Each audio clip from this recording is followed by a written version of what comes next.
ad hoc and not reliably implemented, then, and risk management is something that this is a logical and sequential approach to identify risk burdens are very real. Accreditation processes need to be robust and they need to be. The President of the Fiji Medical Association, the President and members of the Fiji College of General Practitioners, officials of the Ministry of Health and Medical Services, ladies and gentlemen. I'm delighted to be here this morning to officially open the Fiji Medical Association 2017 Scientific Conference and speak directly to our doctors and medical professionals, the men and women on the front lines of our campaign to build a stronger and healthier Fiji. Of course, I'd like to also begin by welcoming our regional and international experts to Fiji, who will be working with our doctors over the next few days at this conference.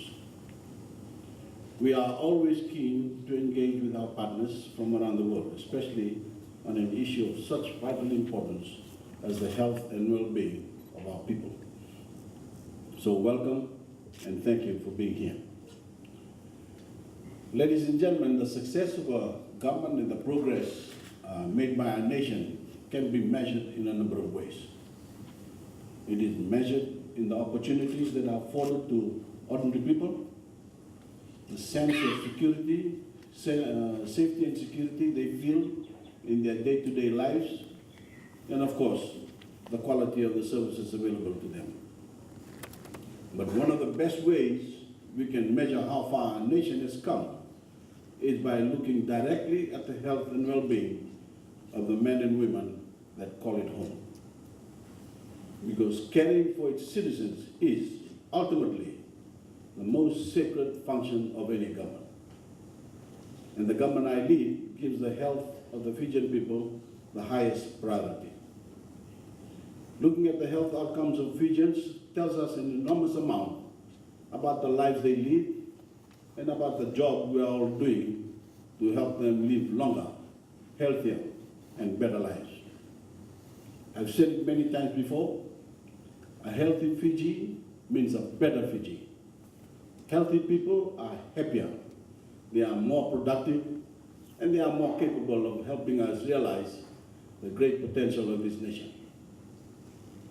Yesterday, I was at Lotoka Hospital with the minister, inspecting facilities and meeting with doctors, with nurses and patients. I've been in hospitals and health centers all across our islands. I've listened to ordinary Fijians tell me what they think is working in our health system and what they think needs to improve. Over the years, I've seen that we've made steady progress making Fiji a healthier place to call home. But I'm here to tell you that I'm confident we can do better.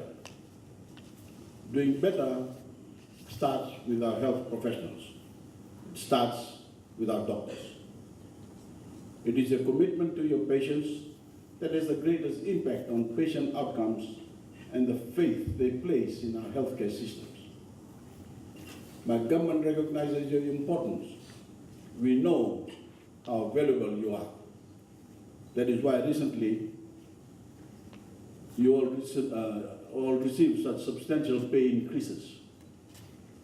And as part of the reforms we are making to the civil service, doctors' jobs have been evaluated, and the job evaluation leadership team is currently finalizing additional moderations to your salaries. One big change that has been finalized is that on-call allowance will now be paid out separately, so we can ensure that process is transparent as possible.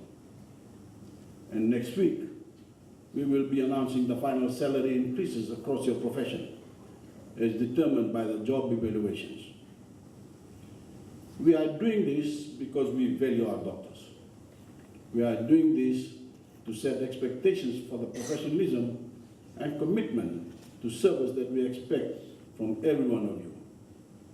We are doing this because we want to retain you in Fiji. And we are doing this to establish a system that rewards on the basis of merit and merit alone, not on who you may know or where you may come from, but on your talent, your abilities, and your commitment. So if you plan on advancing within this new framework, put your focus on the work, your patience, and the good capable of achieving. I'm well aware that the majority of the actions and decisions that determine an individual's health occur outside of a hospital. I'm well aware that we need to be just as ambitious in giving the Fijian people greater opportunities to live active lives and generally raising awareness about healthy decision making. But as doctors, you must never forget that just as I am a servant to the Fijian people as Prime Minister, you are here to serve. You are here to help, and you are here to save lives. Never forget that the patients you serve are ordinary men and women. They and their families have anxieties, they have concerns, and they have questions.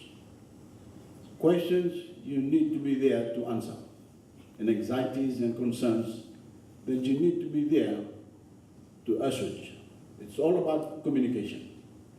It's about putting yourself in their shoes and helping them understand their health status and their treatment options. Depending on how you handle those interactions, depending on the effort you put in with each patient, you can be seen as a voice of comfort and reason, or as a cold and distant operator. And in their moment of need, your patients and their families need that comforting and rational voice. And it is your duty to be that for every one of them. That being said, we're not blind to the realities you face on the ground. I know that there are challenges in our health sector that can make your jobs extremely difficult. I know you've all been in situations where you didn't have the right tools or equipment or facilities to do the best job that you could. If there's any lesson I've learned in leadership, it's that issues don't get solved by sweeping them into the corner or keeping them in the dark. It's only when we put them out in the open that we can see them for what they are and go about solving them. We should therefore, in this respect, expect further substantial reforms in the not-so-distant future, and which we are currently being driven behind the scenes by the Ministry of Health and Medical Services and Economy in partnership with some external expertise. Thank you for the invitation to open this conference. I hope you will have a very productive 2.5 days and leave here with lessons and knowledge that will have a direct impact on the health of the Fijian people. It is my pleasure to officially declare this conference open. God bless you.